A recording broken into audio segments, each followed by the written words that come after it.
Palmistry, the art of understanding an individual's present personality and predicting his or her future state through the study of the shape, size, and lines of the hands, is an unscientific technique. In a study, most palmists' assertions about the present financial status of the individuals in the sample population were found to be mere intelligent guesses. Which one of the following is an assumption necessary to the argument?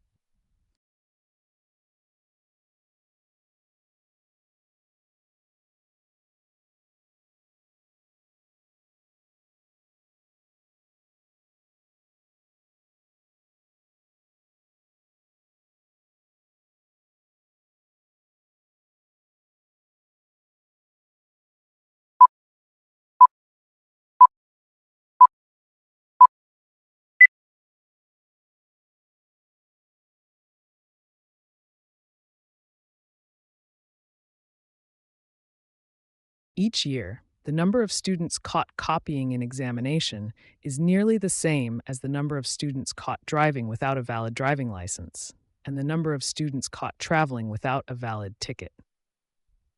Therefore, the outcry about copying an examination ought to be put to rest, as the act of copying an examination is in fact almost as mundane as the acts of driving without a valid driving license or traveling without a valid ticket. Which one of the following, if true, would most effectively undermine the author's argument?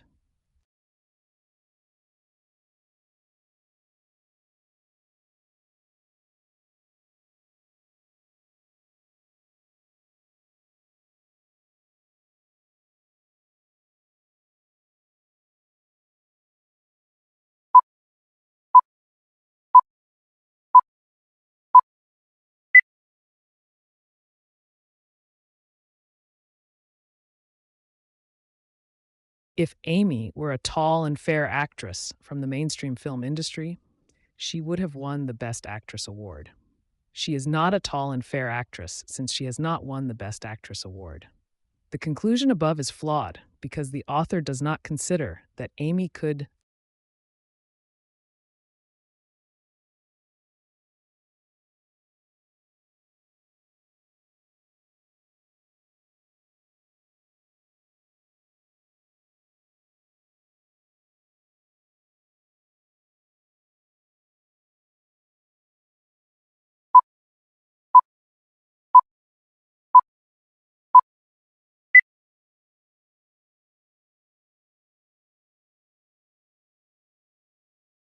100 students of Midtown College were asked to pick their preference for one of three genres of movies: romantic, drama, and tragedy. Each of them picked one of the three genres. More than half picked romantic, more than a quarter picked drama, and at least one picked tragedy. When asked about the genre of the movie Titanic, however, more than three-quarter viewed it as a romantic movie. If all of the statements above are true, which one of the following must also be true?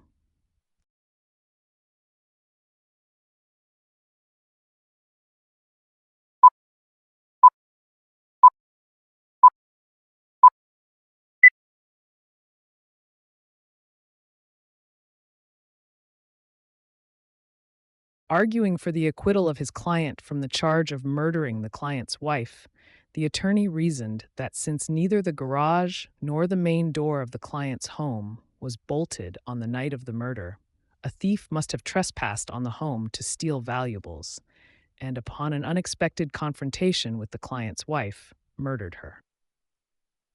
The flawed pattern of reasoning in the argument above is most similar to that in which one of the following.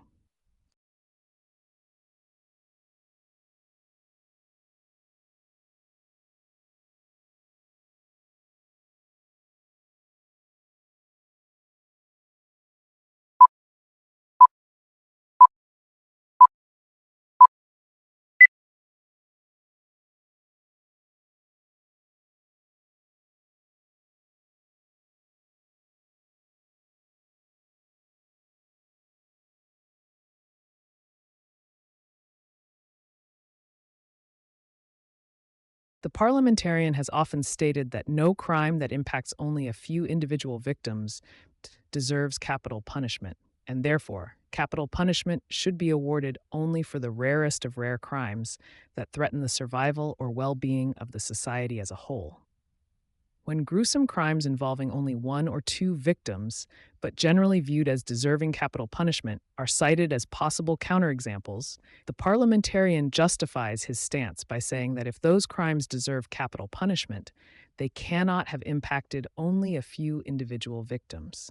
The parliamentarian's reasoning contains which one of the following errors?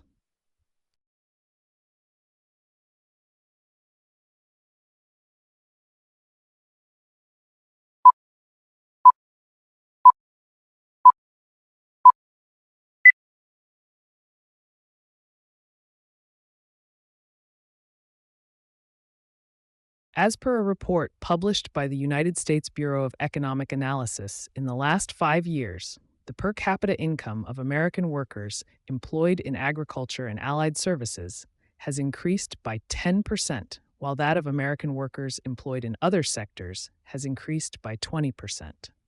Therefore, American workers employed in other sectors now earn a higher per capita income than those employed in agriculture and allied services. The argument's reasoning is questionable because the argument fails to rule out the possibility that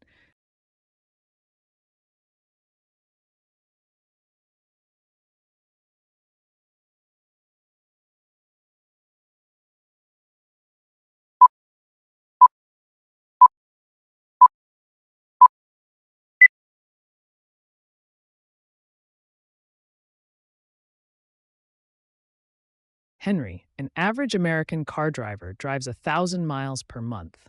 If all American car drivers drove only 5 miles less daily, their monthly mileage would reduce by 15%. 5 miles is 10,000 steps, the amount of daily walking recommended by doctors for good health.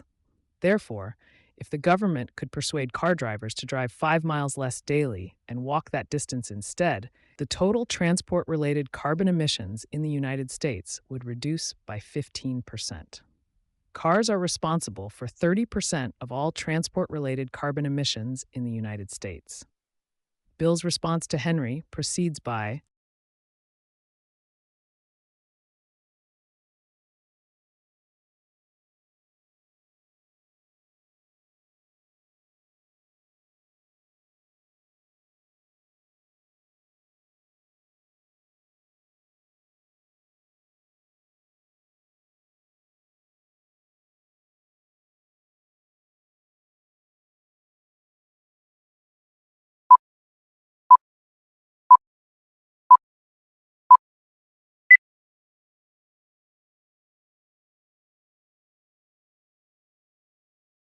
As per a report published by the United States Bureau of Economic Analysis, in the last 5 years, the per capita income of American workers employed in agriculture and allied services has increased by 10%, while that of American workers employed in other sectors has increased by 20%.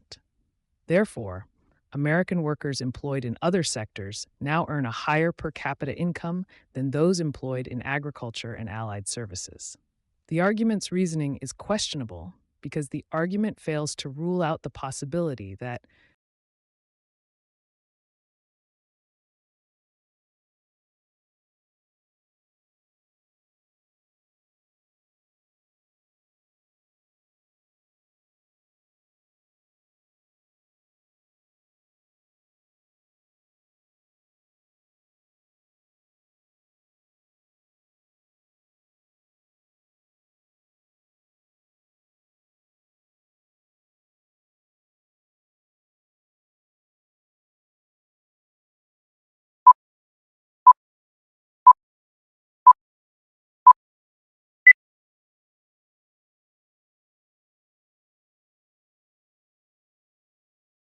the Urban Intelligence Unit publishes an annual livability ranking, which ranks 100 American cities for their quality of life based on assessments of urban infrastructure, healthcare, education, crime rates, culture, and climate. Yet this ranking should also consider unemployment rates.